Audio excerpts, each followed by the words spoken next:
नमस्कार दोस्तों, आज मैं आपको ज्येष्ठ मास में नित्य नियम से सुनी जाने वाली पीपल देव और धर्मराज जी की कहानी सुनाने जा रही हूँ। प्रेम से बोलिए पीपल देव की जय हो, धर्मराज जी की जय हो, ज्येष्ठ मास की जय हो। एक समय की बात है, एक गांव में रामलाल अपनी पत्नी सुधा के साथ रहता था। उनके कोई संतान नहीं थे। इस कारण गांव की औरतें सुधा को ताने मारती रहती थीं। एक दिन सुधा रोती हुई घर आई। तब रामलाल ने पूछा, क्या बात है, तू क्यों रो रही है? सुधा ने कहा, आज मैं पानी भरने गई थी। गांव की एक औरत ने कहा, पहले हमें पानी भर लेने दे, नहीं तो तेरे जैसी की फरचाई पड़ने से कुआं भी सूख जाएगा। मेरी आंखों में आंसू आ गए और मैं रोती हुई वापस आ गई। रामलाल ने उसे समझाया, तू चिंता मत कर, भगवान की कृपा से हमारे घर में किसी चीज की कमी नहीं है। केवल संतान का सुख हमें नहीं मिला। मुझे विश्वास है कि भगवान हमें यह सुख भी दे देंगे। यह सुनकर सुधा भगवान के सामने जाकर बैठ गई और रोने लगी। एक दिन सुबह दिन निकलने से पहले सुधा कुएं पर पानी भरने चली गई। उसने सोचा कि दिन में गांव की औरतें कुएं पर आ जाती हैं, इससे पहले मैं पानी भर लेती हूँ। वह जल्दी से पानी भरकर वापस आ रही थी। तभी उसने देखा सामने से एक औरत आ रही है। सुधा उसे देखकर जंगल की ओर मुड़ गई और जंगल के रास्ते अपने घर जाने लगी। जंगल में अंधेरा था। तभी उसका पैर किसी चीज से टकराया और वह गिर गई और उसका मटका भी फूट गया। जब वह उठी तो उसने देखा सामने बड़ा सा पीपल का पेड़ था और सारा पानी उस पेड़ के जड़ में चला गया। वह खड़ी होकर फूटा हुआ मटका देख रही थी। तभी पीपल के पेड़ से आवाज आई। सुधा डर गई। फिर उसने ध्यान से देखा, यह आवाज पीपल के पेड़ से ही आ रही थी। पीपल ने कहा, बेटी, तुमने आज कई वर्षों के बाद मेरी प्यास बुझाई है। गांव में जो पीपल है उस पर सब लोग जल चढ़ाकर उसे सींचते हैं, लेकिन जंगल में जो पीपल है उसे कोई नहीं सींचता।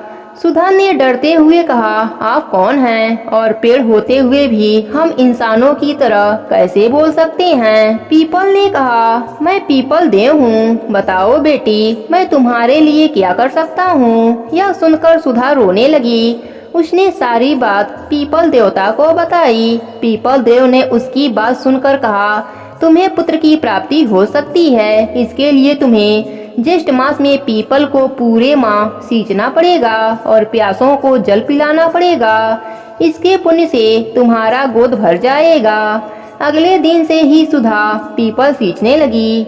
एक दिन पीपल देवता ने कहा, तुम्हारी तपस्या के फल में मैं तुम्हें पुत्र दे रहा हूँ, किंतु यह पुत्र तुम्हारे साथ केवल 21 वर्ष तक ही रहेगा। जब यह 21 वर्ष का होगा तो तुम्हें छोड़कर चला जाएगा। सुधा को उस समय पुत्र चाहिए था, इसलिए उसने हाँ कह दिया। इस प्रकार सुधा को कुछ माह के बाद पुत्र हुआ। सुधा व रामलाल बड़े ही लाड प्यार से उसका पालन पोषण करने लगे। उन्होंने उसका नाम सागर रखा। जैसे जैसे वह बालक बड़ा हो रहा था, सुधा की चिंता बढ़ती जा रही थी। एक दिन सुधा ने अपनी चिंता पीपल देव से कही। पीपल देव ने कहा, तुम्हें पुत्र मोह छोड़ना होगा। सुधा वहीं बैठकर विलाप करने लगी। तब पीपल देव ने कहा, बेटी, प्राणों के देव धर्मराज जी हैं। अगर तुम उनकी उपासना करके उनको खुश करोगी तो तुम्हारे पुत्र की आयु लंबी हो जाएगी। सुधा ने धर्मराज जी के नित्य नियम निभाने का प्रण ले लिया। फिर घर आकर उसने धर्मराज जी के नित्य नियम का सारा इंतजाम किया और अगले दिन से ही वह धर्मराज जी के नित्य नियम श्रद्धा भाव से करने लगी। धीरे धीरे 21 साल पूरे हो गए। 21 साल पूरे होते ही सागर अचेत होकर गिर गया।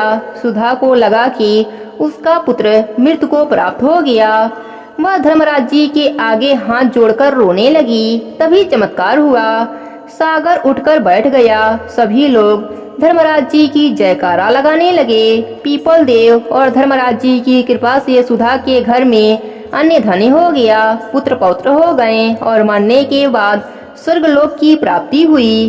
प्रेम से बोलिए धर्मराज जी की जय हो, पीपल देव की जय हो, ज्येष्ठ मास की जय हो।